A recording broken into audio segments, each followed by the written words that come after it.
Principality of Fear, Part 3. We have also ministered to people with asthma, which is caused by fear, anxiety, and stress.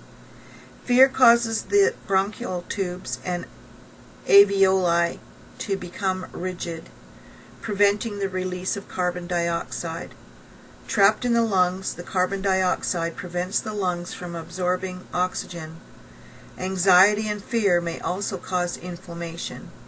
The inhaler that asthma sufferers use contains an anti-anxiety and muscle relaxant drug. These drugs cause the cell walls to relax so a healthy exchange of carbon dioxide and oxygen can take place. Some inhalers also contain steroids to reduce the inflammation and thus open the air passages. The drugs, acting as they do, bring real relief, but they also indicate a real problem, rooted in fear, anxiety, and stress. We have witnessed many children and adults win their freedom from fear and subsequently from asthma. Fear affects allergies as well. I used to suffer from a disease called multiple chemical sensitivity. Over the years, I harbored resentment and bitterness, weakening my immune system. I kept and lived in a record of wrongs against others and myself. This triggered the release of adrenaline and cortisol into my bloodstream, causing me to live in a constant state of flight-fight. God did not design the human body to function this way, and eventually something has to give. The body wears itself out as those hormones destroy its immune system, constantly sending conflicting signals. Allergies result from this breakdown in the immune system. When we become fearful of the things to which we are allergic, we even begin to fear what we might become allergic to in the future. Every time I saw a doctor, my list of allergies grew right along with my fear level.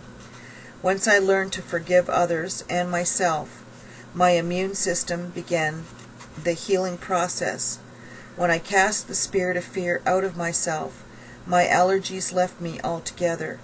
My allergic reactions were real, but fear and bitterness were their root cause. It is always allergies. It is always an eye-opening but exciting process for someone getting total relief from their allergies. To observe that one day something bothers them and the next day it doesn't. The food did not change, and neither did environmental factors. The only thing that changed was them. Since I've been healed, I've shared my story with many others. They too have been healed of their allergies by conquering the sins of fear and bitterness. In fact, this is what formed the foundation of our ministry. Our experience has taught us that as we get involved in other people's lives, whatever they have opened their hearts to serves as a medium of transference from the kingdom of Satan into their soul. How many times have we exposed our eyes to evil, saying, well, I'm only waiting, or watching, or reading, or listening. I'm actually doing it, or it is just entertainment, so it's okay? Watching evil condones it. We become an accessory after the fact. We must choose to guard our eyes against evil. Most TV programming endangers your spiritual health and that of your family. Many video games are filled with violence, often resulting in antisocial behavior and rebellion. Pokemon, for instance, is straight from the pit of hell. Pokemon means pocket monster. It is a dangerous game for our children to play. As a version of Satanism for kids, satanic worship invites people to gather more and more powerful demons inside themselves, giving them more powers and ability.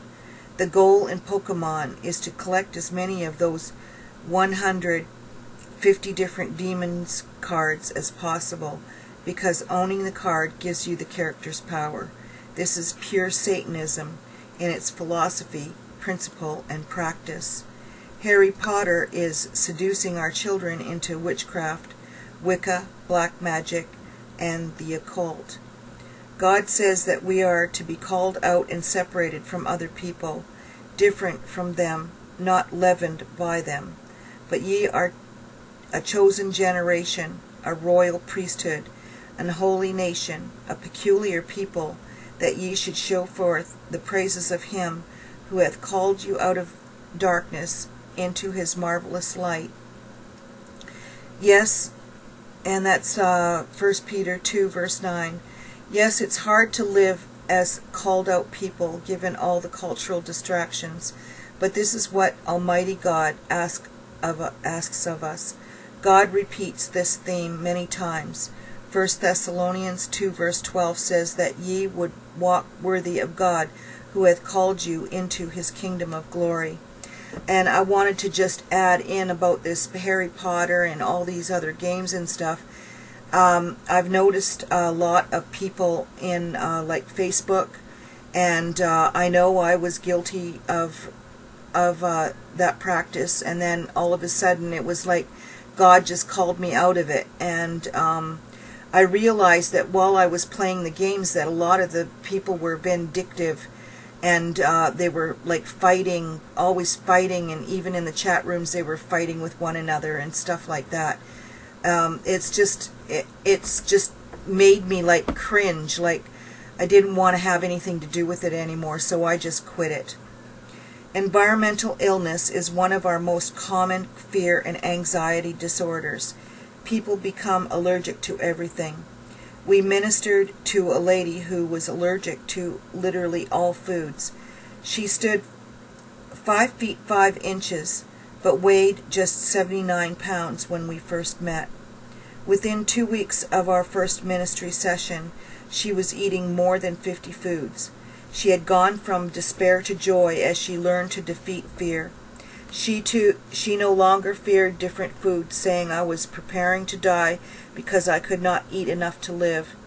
I thought I'd only get to enjoy food again in heaven. Since casting down fear, she has regained normal weight and God has restored her health. The person with this type of severe fear disorder usually meets one or more of the following 4 conditions. 1, they were verbally abused. Yep, that's me. 2, emotionally abused. Yep, that's me. 3, physically abused. Yep, that's me. Or 4, sexually abused. Yep, that's me too. This abuse often begins in childhood. They also may have lived in a sterile environment, devoid of love. Perhaps their parents' love was conditioned upon meeting some set of difficult expectations. They rarely met the expectations of their parents. They were never quite good enough.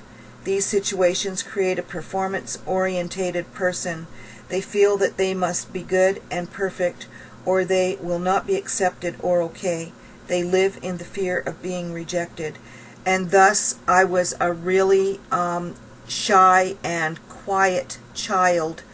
There was so many times that even my grandmother would walk into the room and didn't even know that I was there because I was so quiet.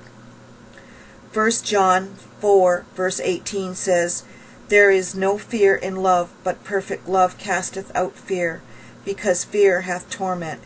He that feareth is not made perfect in love. Love gives no place to fear, but when we are not loved perfectly, fear finds an open door. 1 John 4:18b says, Perfect love casts out fear. Then fear has torment, and he that feareth, because of the breakdown in love, is not made perfect in love. And I'll stop right there and come back with part 4.